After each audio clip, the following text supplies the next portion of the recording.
Hello दोस्तों, मैं Vishwesh sir काबिल एकेडमी के यूट्यूब चैनल में फिर से आपका स्वागत करता हूं। पिछले वीडियो में हमने डिस्कस किया था इंटीरियर ऑफ द अर्थ के बारे में। इस वीडियो में हम इंटीरियर ऑफ द अर्थ से रिलेटेड कुछ महत्वपूर्ण एमसीक्यू प्रश्न के ऊपर चर्चा करेंगे। तो आइए देखते हैं। पहला प्रश्न, how temperature varies towards the centre from the earth surface. पूछा गया है पृथ्वी के अंदर जाने से जो टेम्परेचर है वो कैसे परिवर्तन होता है। तो इसका सही जवाब होगा इंक्रीज। ये बढ़ता है। क्या होता है? बढ़ता है। पृथ्वी के अंदर हम जितने जाएंगे हम देखेंगे टेम्परेचर उतना ही बढ़ेगा। ये लगभग हर 32 मीटर की गहराई में 1 डिग्री सेल्सियस टेम्परेचर बढ़ता है। फिर आते हैं अगले प्रश्न पे। The dash is the responsible for earth's magnetic field. इसका सही जवाब होगा इनर कोर। इनर कोर के कारण ही हम देखते हैं, इनर कोर के कारण ही पृथ्वी का जो मैग्नेटिक फील्ड है ये परिवर्तन होता है। आप कह सकते हो मैग्नेटिक फील्ड होने का मुख्य कारण है इनर कोर, जो कि टोटली निकेल और आयरन से मिलकर बना हुआ है। ठीक है, तो आप ये याद रखिएगा। फिर आते हैं अगले प्रश्न पे। Which is the second most abundant metal in the earth crust. तो इसका सही जवाब होगा एल्यूमिनियम। सही है। आते हैं अगले प्रश्न पे। Dash is the most abundant element in the earth crust. तो इसका सही जवाब होगा ऑक्सीजन। मतलब पृथ्वी के अंदर सबसे ज़्यादा पाए जाने वाला जो एलिमेंट है वो है ऑक्सीजन। आप ये याद रखिएगा। बहुत ज़्यादा ये प्रश्न पूछा जाता है कोई भी कॉम्पिटिटिव एग्जाम्स में। फिर आते हैं अगले प्रश्न पे। The scale used for the measuring the intensity of the earthquake। earthquake का इंटेंसिटी नापने वाला जो यंत्र है उस यंत्र का नाम है Mercalli scale. I repeat, Mercalli scale. अब गलती से भी रिक्टर स्केल मत डालिएगा। ठीक है। फिर आते हैं अगले प्रश्न पे। What is the radius of the earth। मतलब रेडियस, कितना रेडियस है, मतलब कह सकते हैं हम हिंदी में अर्धव्यास कितना है पृथ्वी का। तो इसका सही जवाब होगा 6371 किलोमीटर। याद रखिएगा। फिर आते हैं अगले प्रश्न पे। The inner most layer of the earth is mainly made up of. Inner most layer मतलब द कोर, आप कह सकते हो इनर कोर। ये किस पदार्थ से बना है। तो इसका सही जवाब होगा nickel and iron. Nickel and iron ये मैंने पहले भी आपको बताया था, जो कि मैग्नेटिक फील्ड अर्थ में क्रिएट करने का मुख्य कारण है। फिर आते हैं अगले प्रश्न पे। The inner most layer of the earth is. सबसे निचला हिस्सा या लेयर कौन सा है? बहुत ही आसान है, द कोर, या आप कह सकते हो इनर कोर। सही है। फिर आते हैं अगले प्रश्न पे। The most abundant metal in the earth is. यहाँ 4 ऑप्शन है, आप देख सकते हो, सोडियम, एल्यूमिनियम, कैल्शियम, आयरन। तो इसका सही जवाब होगा एल्यूमिनियम। ठीक, अब याद रखिएगा। आते हैं अगले प्रश्न पे। The boundary between the crust and mantle is called as. देखिए, क्रस्ट और मेंटल का बीच में जो डिसकंटिन्यूटी लाइन है, ये डिसकंटिन्यूटी लाइन का नाम क्या है? तो इसका सही जवाब, अच्छा लाइन नहीं, यहाँ बाउंड्री के बारे में सिर्फ पूछा गया है। तो ये होगा अपना लिथोस्फीयर। अगर बाउंड्री होता तो हम कहते मोर डिसकंटिन्यूटी। ठीक, आगे बढ़ते हैं। आते हैं क्वेश्चन नंबर 11 पे। Almost 98% of the earth crust is made up of 8 element. जो एलिमेंट हम देखते हैं पीरियोडिक टेबल पे। Which one of the following does not figure among the elements? यहाँ पे सही जवाब होगा कार्बन। ठीक है, आप ये याद रखिएगा। ऑक्सीजन सबसे ज़्यादा पाई जाने वाली है, सिलिकॉन है, फिर कैल्शियम, ये सब कुछ धरती के अंदर पाए जाने वाले तत्व है। हाँ, कार्बन भी मिलता है लेकिन बहुत बहुत ही कम।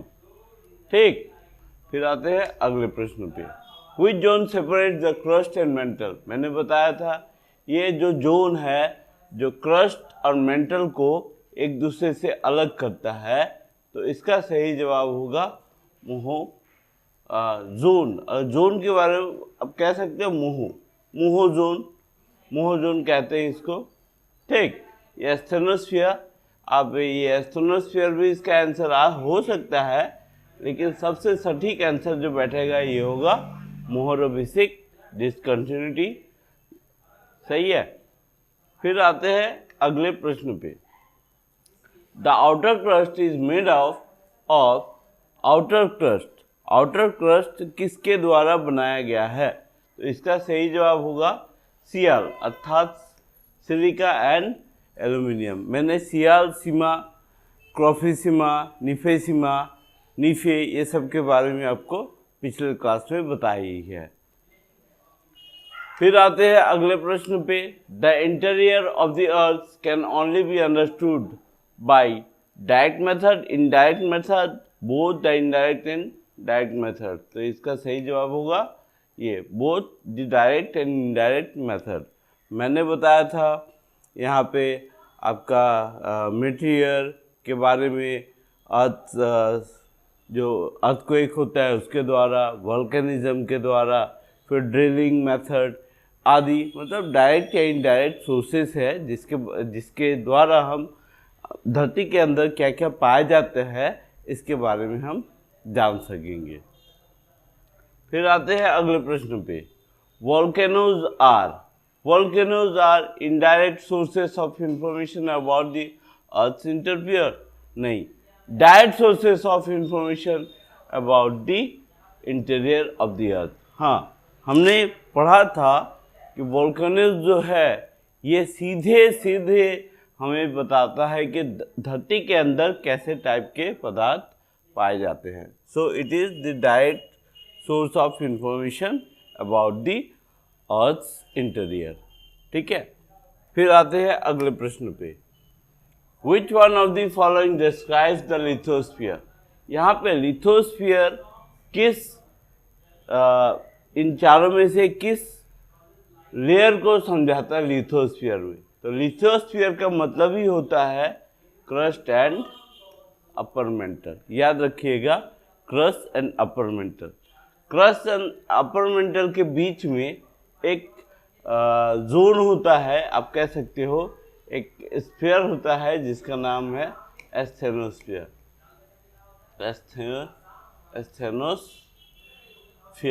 अब ये याद रखिएगा, एस्थेनोस्फीयर। इसी के ऊपर हमारे जितने भी प्लेट्स हैं जो फ्लोट करते हैं, बहते हैं। ठीक, फिर आते हैं अगले प्रश्न पे। The magnitude of an earthquake is measured in? Magnitude किस यंत्र के द्वारा नापा जाता है? तो इसका सही आंसर होगा रिक्टर स्केल। सही है, रिक्टर स्केल। फिर आते हैं अगले प्रश्न पे। What is the thickness of the earth's crust in the Himalayan region? Himalayan region में धरती के अंदर जो क्रस्ट रीजन है इसका थिकनेस कितना है? तो इसका सही जवाब होगा 75 किलोमीटर, 75 किलोमीटर। फिर आते हैं अगले प्रश्न पे। Earthquake waves are recorded on the earthquake का जो वेव्स होता है, हमने पढ़ा था P waves, L waves, S waves, ये जितने भी सारे वेव्स हैं जो बनते हैं धरती के अंदर, ये किस यंत्र के द्वारा नापे जाते हैं या पाए जाते हैं? तो इसका सही जवाब होगा सिस्मोग्राफ। मैंने इसके बारे में आपको पिछले डिस्क्रिप्शन वाले जो वीडियो है, डिस्क्राइब वीडियो है, उसमें बताया था। फिर आते हैं अगले प्रश्न पे। The upper portion of the mantle is known as? Upper portion जो ऊपरी सतह है मेंटल का, उसका नाम क्या है? तो इसका सही जवाब होगा एस्थेनोस्फीयर। ठीक, अब ये याद रखिएगा, एस्थेनोस्फीयर ये बहुत ही इंपॉर्टेंट लेयर है धरती के अंदर वाला। तो आइए देखते हैं 21 नंबर प्रश्न। यहाँ पे क्या पूछा गया है, what is the density of the rocks between the adjoining line on mental and core? इसका सही जवाब होगा 6 ग्राम पर क्यूबिक सेंटीमीटर। सही है, याद रखेंगे हम। फिर अगला प्रश्न है, what is the approximate depth of the mental? Mental का डेप्थ कितना है? यह रहा मेंटल क्रस्ट से मेंटल, इसका दूरी लगभग 2900 किलोमीटर है। तो इसका सही जवाब होगा 2900 किलोमीटर। फिर अगर हम यहाँ से यहाँ तक देखेंगे तो ये आएगा लगभग 6370 किलोमीटर तक। इसका आता है ये क्रस्ट का लगभग 75 किलोमीटर। सही है, आते हैं अगले प्रश्न पे। अच्छा, प्रश्न नंबर 23 कहता है, what is the thickness of the crust? तो इसका सही जवाब होगा 5 किलोमीटर से 30 किलोमीटर तक। लेकिन ये वेराई करता है कि धरती के ऊपर का सतह कैसा है। ठीक, फिर आते हैं अगले प्रश्न पे, what is the mean thickness of the oceanic crust? Oceanic crust का मीन थिकनेस मतलब एवरेज थिकनेस कितना होता है? तो इसका सही जवाब होगा अपना 5 किलोमीटर। सही है, 5 kilometre. The average density of the earth? Earth का एवरेज डेंसिटी कितना है? तो इसका सही जवाब होगा 5.5 ग्राम पर क्यूबिक सेंटीमीटर। सही है, ये प्रश्न कई बार एग्जाम में पूछा गया है। अब याद रखिएगा, कभी कभी ऑप्शन में 5 सिर्फ दिया रहता है, तो आप ये लिखोगे तो भी सही रहेगा। ठीक, फिर आते हैं अगले प्रश्न पे।